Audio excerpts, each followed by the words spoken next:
Ok Thomas, je veux que tu imagines une scène. C'est un truc qui m'est arrivé hier soir. J'étais au resto, un petit Italien sympa, ambiance tamisée, tu vois le genre.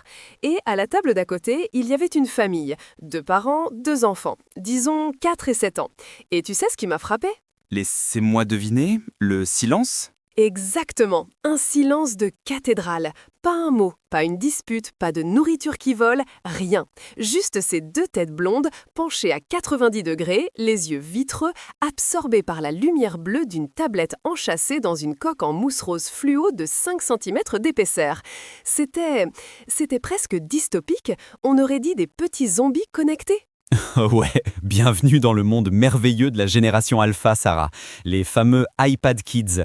C'est un phénomène fascinant, mais honnêtement, c'est surtout terrifiant quand on gratte un peu sous la surface. Génération Alpha, ça sonne comme un film de science-fiction, mais c'est juste les enfants nés après 2010, c'est ça? C'est ça.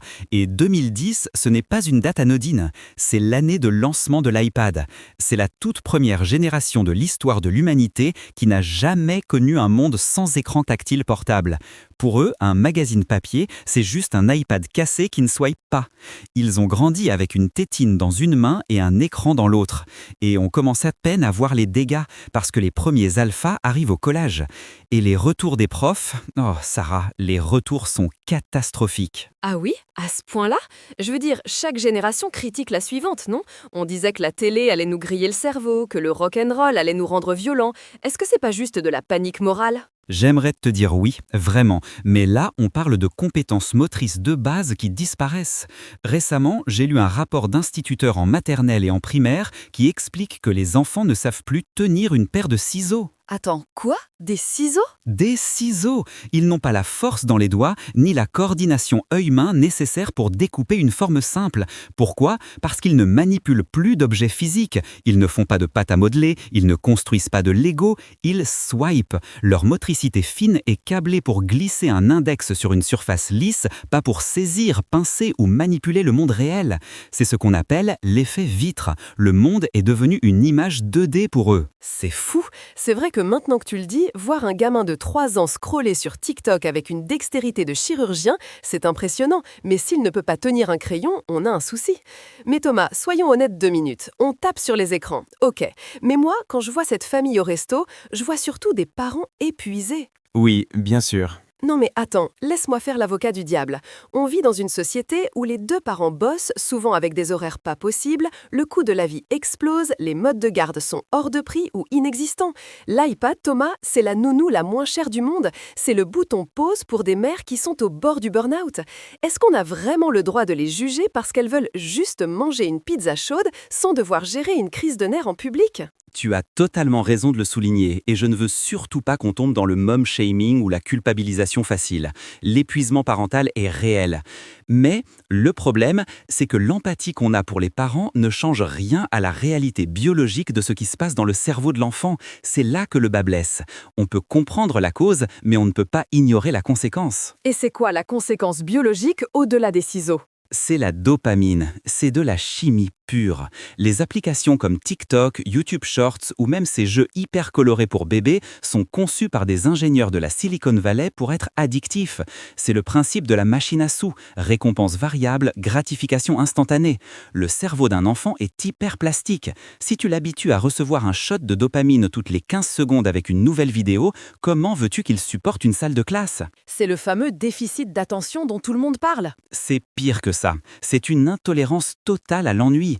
Un prof me racontait l'autre jour qu'il ne peut plus faire un cours de 10 minutes sans qu'un élève ne décroche physiquement, se lève ou commence à parler fort. Ils ne peuvent pas attendre. La patience est un muscle et ils ne l'ont jamais entraîné. Et il y a une stat qui fait froid dans le dos, Sarah. Vraiment. Vas-y, achève-moi. On observe dans certains pays occidentaux, pour la première fois depuis décennies, une inversion de l'effet Flynn. L'effet Flynn, c'est la hausse du QI, non? Exactement. Pendant tout le XXe siècle, chaque génération était un peu plus intelligente au sens du QI que la précédente. Là, ça stagne, voire ça baisse. On parle d'une baisse de vocabulaire, de capacité de raisonnement abstrait.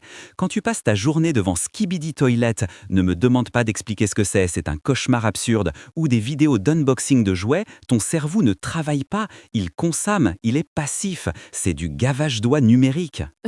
Skibidi Toilet, j'ai vu passer ça. Bref, c'est effrayant. Mais tu sais, ce qui me fait peur aussi, c'est l'aspect social. Ces gamins au resto, ils ne se parlaient pas. Ils ne parlaient pas à leurs parents. Ils n'apprennent pas à décoder un visage, à gérer un silence, à attendre son tour de parole. On est en train de créer des inadaptés, non? C'est le cœur du sujet, inadaptés. Ils sont super adaptés au monde numérique, mais le monde réel, lui, il est lent, il est frustrant, il demande de l'effort. Et quand ces gamins se retrouvent face à une difficulté, un lacet à nouer, un exercice de maths difficile, un copain qui ne veut pas jouer à leur jeu, ils explosent. Les crises de colère sont exponentielles dans les petites classes. C'est de la dysrégulation émotionnelle. Ils n'ont pas appris à s'apaiser eux-mêmes, ils ont appris à cliquer pour changer d'émotion. C'est terrible quand tu le formules comme ça. Cliquer pour changer d'émotion. On externalise la gestion de nos émotions à une machine. Mais alors, qu'est-ce qu'on fait? Parce que là, les parents qui nous écoutent doivent être en train de paniquer ou de culpabiliser à mort. On ne peut pas juste interdire les écrans et aller vivre dans une yourte en Ardèche. Non, et ce n'est pas le but. La technologie est là, elle ne va pas disparaître. Mais il faut une désintoxication ou au moins un rééquilibre drastique. La première règle, et elle est impérative, c'est pas d'écran pendant les repas. Jamais. Ça me semble faisable. Le repas, c'est sacré. On se parle, on se regarde. C'est la base de la socialisation. Ensuite, il faut réintroduire l'ennui. C'est crucial, Sarah. L'ennui, c'est le berceau de la créativité. Un enfant qui s'ennuie va finir par attraper un bâton, un caillou ou se raconter une histoire. Un enfant avec un iPad ne s'ennuie jamais, donc il ne crée jamais. Donc, quand le petit dit « j'aime ennui », au lieu de lui tendre le téléphone pour avoir la paix, on lui dit « super, amuse-toi avec ton ennui ». Exactement. C'est dur, hein, parce qu'il va râler, il va tourner en rond. C'est le sevrage. Mais au bout de 20 minutes, il va commencer à dessiner sur l'abus de la fenêtre ou à construire un fort avec des coussins.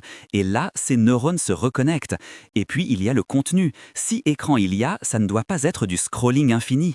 Un film en famille, c'est bien. Il y a un début, une fin, une histoire longue. C'est le format short qui est du poison. C'est vrai, regarder un Disney ensemble le vendredi soir, c'est pas la même chose que de laisser l'enfant seul 2 heures sur YouTube en autoplay.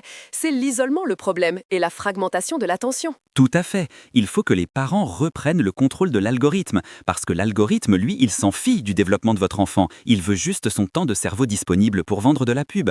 C'est une guerre de l'attention et pour l'instant, les parents sont en train de la perdre. C'est violent, mais c'est nécessaire de l'entendre. Donc, pour résumer, on ne jette pas la pierre aux parents épuisés, mais on prend conscience que l'iPad n'est pas une nounou, c'est, disons, un invité toxique qu'il faut surveiller de très près. C'est un outil, comme un marteau. Tu peux construire une cabane avec ou tu peux te taper sur les doigts. Pour l'instant, la génération alpha a les doigts bleus. Il est temps de leur apprendre à tenir le marteau, ou mieux, à poser le marteau et à reprendre les ciseaux. Jolie métaphore. Reprendre les ciseaux, réapprendre à découper la vie soi-même. Merci Thomas pour cet éclairage un peu flippant mais indispensable. On espère que ça vous aura donné quelques pistes pour le dîner de ce soir, sans écran évidemment. Évidemment. Merci Sarah. À la semaine prochaine.